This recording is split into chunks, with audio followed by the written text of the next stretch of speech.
name is Kourtney. I'm one of the registered technicians here at PetVet Animal Hospital, and this video is going to be about oral hygiene and brushing your pet's teeth. Okay, so in order to address the periodontal disease, the gold standard for every pet is going to be to brush their teeth on a daily basis.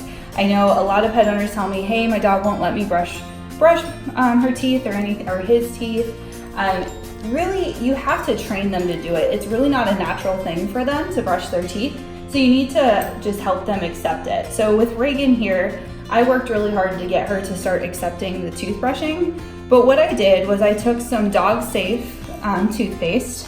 So you specifically want dog-safe toothpaste because you can't rinse the toothpaste back out of their mouth, so they're just going to be able to swallow it, and you don't want it to have unnecessary ingredients in there that could potentially be toxic to them. Reagan does know what's happening right now. She likes the taste of her toothpaste, so that's also a helpful way to get them to accept the teeth brushing is to find a toothpaste that they like. She particularly likes the chicken flavored toothpaste, but they make all sorts of different flavors like salmon and beef and lamb and all sorts of different flavors. But what I usually do is I start off by putting a little bit on my finger. Can you sit? Good girl. Put a little bit on my finger and I just let her lick it off. And just let her know, hey, this is a treat. It's gonna already start working in her mouth just because she is already starting to get the toothpaste here in her mouth. And she really, like I said, likes the toothpaste here. When you are first starting out, this might just be what you have to do for a couple days, is letting them lick it off your finger just to make sure that they accept the toothpaste. And then what I usually do is I start putting it on my finger. I'll lift their lip a little bit and I'll just rub it on their teeth. And that's getting them used to the idea of having something rubbing up against their mouth here. Now, your finger's not gonna get any of this tartar or calculus off or anything like that.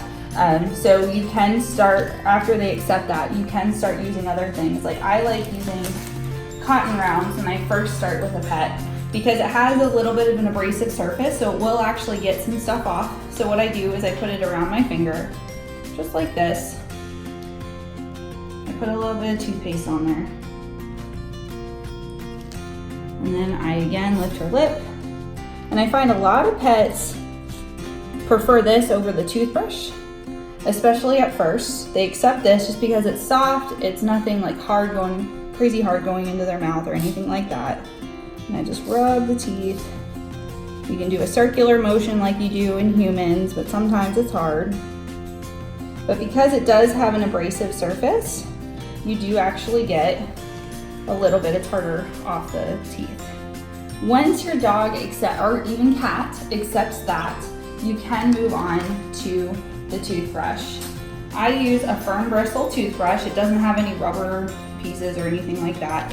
You can get specifically pet toothbrushes. We carry them here at PetVet. You can get them at most pet stores. But you'll just put a little bit on, and just like you would for yourself, you'll just put it on here and just circular motions. And just lift her lip a little bit, make sure I'm getting back there. Try and get the bottom. She doesn't like her incisors, and I know that about her, and most pets don't, but I let her move her head about however she wants because I want her to be comfortable. Make sure that it's a good experience for them, because if it's a bad experience for them, they're gonna fight you harder and then you're gonna get more frustrated about it. And once they accept it, usually they don't give you too much of an issue.